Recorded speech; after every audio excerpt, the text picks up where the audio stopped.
Bonjour à toutes et à tous. Donc, la loi du 5 septembre 2018 pour la liberté de choisir son avenir professionnel est venue réformer en profondeur la gouvernance et le financement de la formation professionnelle. L'enjeu majeur porté par cette réforme est bien la montée en compétences des individus face à la transformation des métiers et à l'obsolescence rapide des compétences qui sont dues notamment à l'arrivée du numérique.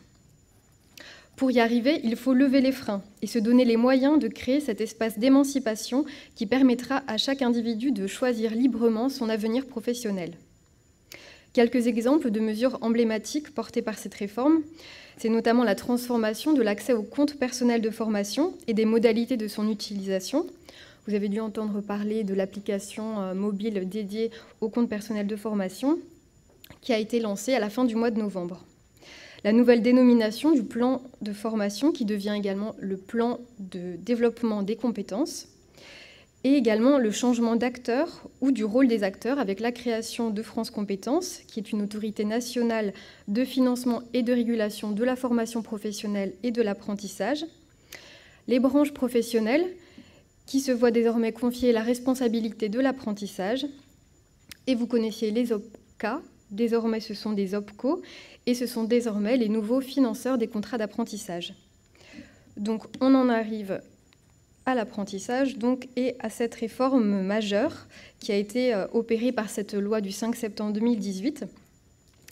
Les derniers chiffres dont nous disposons, c'est qu'en 2018, la France comptait environ 450 000 apprentis, soit seulement 7% des jeunes de 16 à 25 ans, contre 15% en moyenne dans les autres pays européens, qui ont réussi, où le taux de chômage des jeunes est bas. Donc ils ont réussi à résoudre en partie ce problème.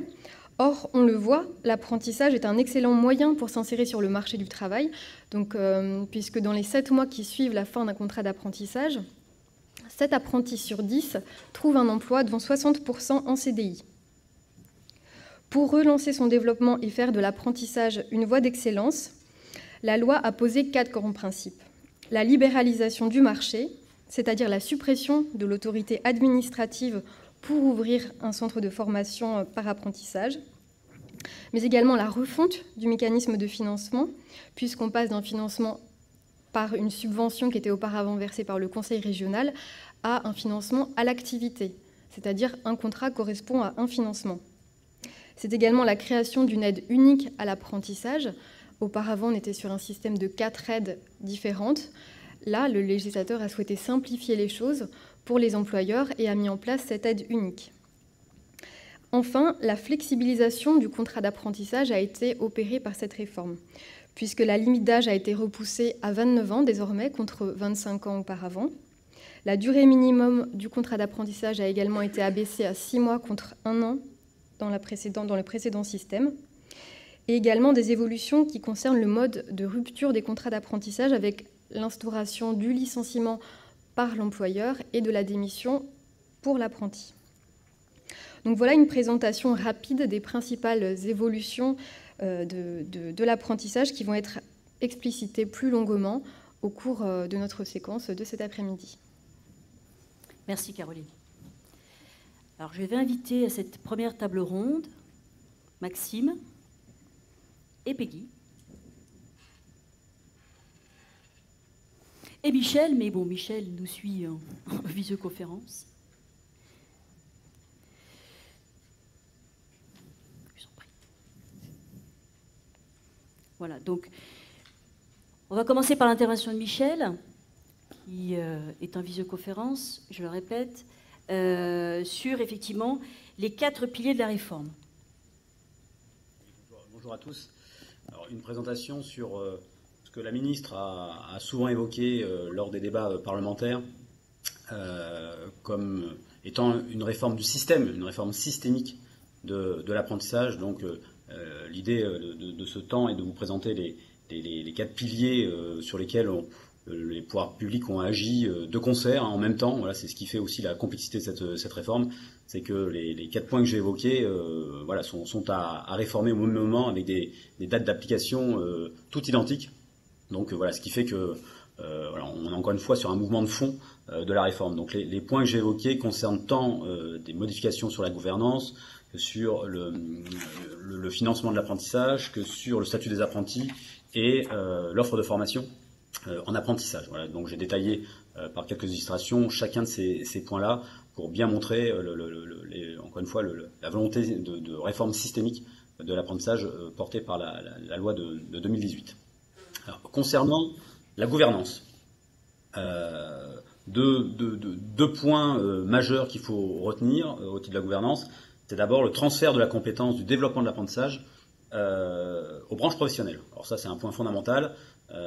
Jusqu'alors, et l'effet aussi de la loi de 2014, hein, la loi dite Sapin, les régions étaient à l'organisation de l'apprentissage. Voilà, la loi de 2018, c'est une rupture très claire, assumée.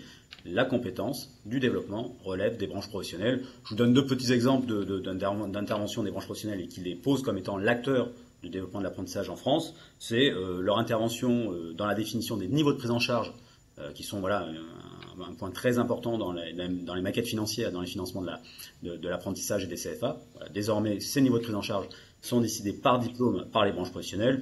Et une deuxième illustration un peu plus anecdotique, mais qui montre aussi la volonté de l'État de voir les branches professionnelles s'intéresser beaucoup plus à l'apprentissage qu'elles ne le faisaient jusqu'à maintenant, c'est leur donner la capacité à définir les modalités pour entrer dans la fonction de maître d'apprentissage par la mise en place d'accords de branche. Voilà.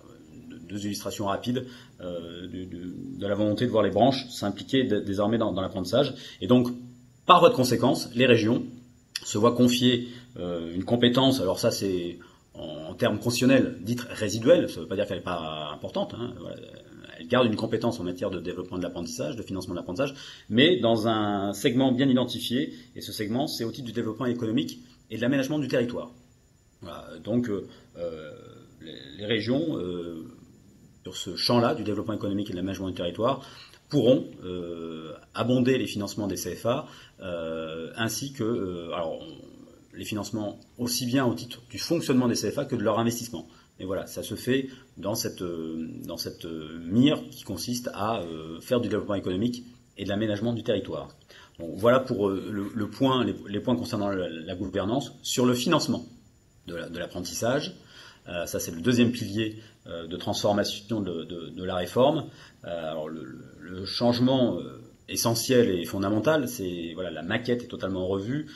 Les CFA désormais ne sont plus financés par ce qu'on appelait une subvention d'équilibre régional. Ils sont désormais financés au titre de leur activité, d'une certaine manière comme tout dispensateur de formation l'est aujourd'hui. Voilà, c'est bien au titre de la quantité de contrats d'apprentissage que les CFA mettront en œuvre et qu'ils recevront des dotations en contrepartie de leurs prestations au titre des formations réalisées sur les contrats d'apprentissage. Deuxième élément de réforme du financement, alors je l'ai un petit peu évoqué précédemment, mais c'est les branches qui sont désormais dans l'obligation, c'est leur responsabilité, de délibérer pour déterminer les niveaux de prise en charge qu'il convient de mettre en œuvre dans le cadre de la signature d'un contrat d'apprentissage, sachant que c'est une compétence très précise, puisque ce sont les branches doivent intervenir sur tous les niveaux de prise en charge des diplômes et titres dont ils ont la responsabilité. Sous-entendu, dès lors qu'un employeur adhérent d'une branche signe un contrat d'apprentissage avec un jeune et un CFA, la branche devra, sur la base du titre qui est porté par le contrat, devra déterminer le financement, le montant applicable par année de contrat. Troisième élément, c'est la réforme de la taxe d'apprentissage. Alors pour l'instant, il n'y a pas grand-chose qui est sorti, mais c'est en cours. Hein. Le ministère du Travail est en train de finaliser les textes. Mais quoi qu'il en soit, ce qu'on sait à date, c'est que voilà, la taxe d'apprentissage sera dédiée à 87% pour le financement des CFA et à 13% pour le financement des formations initiales, technologiques, professionnelles, hors apprentissage. Et un tout dernier élément en matière de financement, mais pas des moindres, c'est la péréquation, d'ailleurs, qui est une compétence qui sera gérée par France Compétences. La péréquation au titre de l'apprentissage se fait selon le principe du besoin réel. Alors qu'est-ce que ça veut dire ? Ça veut dire qu'à un moment donné, quand un OPCO sera en en fin de financement sur sa section alternance et qu'il lui reste encore des engagements à honorer au titre des contrats d'apprentissage, France Compétences lui assurera un montant financier à la hauteur du besoin financier, c'est-à-dire à la hauteur de ce qu'auront décidé les branches dans le niveau de prise en charge. On sera, contrairement au contrat de professionnalisation où il y a des mécaniques de forfait, la péréquation ne dépasse pas un certain plafond, c'est pas le cas pour l'apprentissage. L'apprentissage, tout euro engagé sera financé soit au titre de la collecte qu'aura perçu l'OPCO, soit au titre de la péréquation qui sera sollicitée par l'OPCO auprès de France Compétences. Donc voilà pour les aspects financiers. Troisième pilier, faisant l'objet de réformes, le statut de l'apprenti. Voilà, la volonté là très clairement affichée par le gouvernement en grande ligne, hein, c'est de sortir de cette gestion administrée qu'on connaissait beaucoup au titre de l'apprentissage, voilà, avec beaucoup de formalités administratives, beaucoup de contrôles en amont. Bon, voilà, là, l'idée est vraiment de rapprocher le dispositif d'apprenti des autres dispositifs salariés, donc de rapprocher le droit des apprentis du droit des salariés, ce qui va se matérialiser par la possibilité désormais pour une entreprise de licencier un apprenti. Ah, ça, c'est quand même une limite levée qui est très signifiante, très significative. Alors encore une fois, alors le licenciement, ça sera vraiment pour une faute lourde. Hein. Voilà, on vient dans le cas le plus grave de licenciement. En parallèle, les apprentis auront la capacité de démissionner. L'âge limite, mais cela a été dit par Caroline précédemment, d'accès au contrat est étendu. Là, on peut aller, il était limité jusqu'à 25, désormais ça sera jusqu'à 29. La durée de la formation ne se compte plus en heures moyennes par cycle de formation et par année de contrat. On le rapproche totalement du dispositif de contrat d'apprentissage. Cette durée de formation doit être au moins de 25% de la durée totale de travail. Alors ce 25%, on peut connaître quelques modifications ou quelques adaptations dès lors que c'est prévu par l'autorité de certification en amont. Et enfin, le contrôle a priori du contrat, qu'on appelait l'enregistrement du contrat, qui était assuré jusqu'alors et qui sera assuré jusqu'au 31 décembre par les chambres consulaires, est supprimé à partir du 1er janvier 2020 au profit d'une procédure de dépôt auprès des OPCO qui peut s'apparenter au dépôt qu'on connaît déjà aujourd'hui au titre du contrat de professionnalisation. Donc voilà, ce contrôle a priori des contrats est réduit à son expression, à sa future expression, au titre d'un dépôt allégé auprès des opérateurs de compétences, les OPCO. Donc ça, c'était le troisième pilier. Le quatrième pilier qui connaît des modifications très substantielles, c'est la libéralisation de l'offre de formation, avec un point important, la suppression de l'autorisation administrative d'ouverture des CFA et d'ailleurs des places d'apprentissage par les régions. C'était une de leurs compétences. Hein. C'était les régions qui validaient la création d'un CFA par les conventions de création de CFA. C'était aussi les régions qui autorisaient l'ouverture des sessions en apprentissage. Donc désormais, elles ne sont plus responsables de ce champ-là. Et c'est les employeurs qui font les ouvertures de sessions. Désormais, les contrats, la signature des contrats feront les ouvertures de sessions demain. Les dispensateurs de formation peuvent se déclarer comme CFA. On le verra plus tard avec quelques conditions, quoi qu'il en soit. L'inspection de l'apprentissage est supprimée au profit d'un contrôle pédagogique de l'apprentissage, dans lesquels d'ailleurs participeront les branches comme les organes consulaires. Et enfin, la détermination du cycle de formation, et ça c'est un élément très important, peut faire l'objet d'adaptations, et ces adaptations relèvent d'une convention spécifique entre l'entreprise, le jeune et le CFA. Pour le dire en langage beaucoup plus trivial, ce n'est pas le référentiel de certification qui doit faire la durée du contrat, c'est bien un choix des parties prenantes au contrat qui fait cette durée de formation. Voilà pour présenter assez rapidement et de manière un peu plus illustrée les quatre mouvements des plaques tectoniques qui s'organisent là dans cette vaste réforme de l'apprentissage. Merci Michel. Je vais laisser la parole donc à Maxime Gounoulfou et puis à Peggy pour nous présenter la redistribution des rôles des acteurs et les évolutions du financement.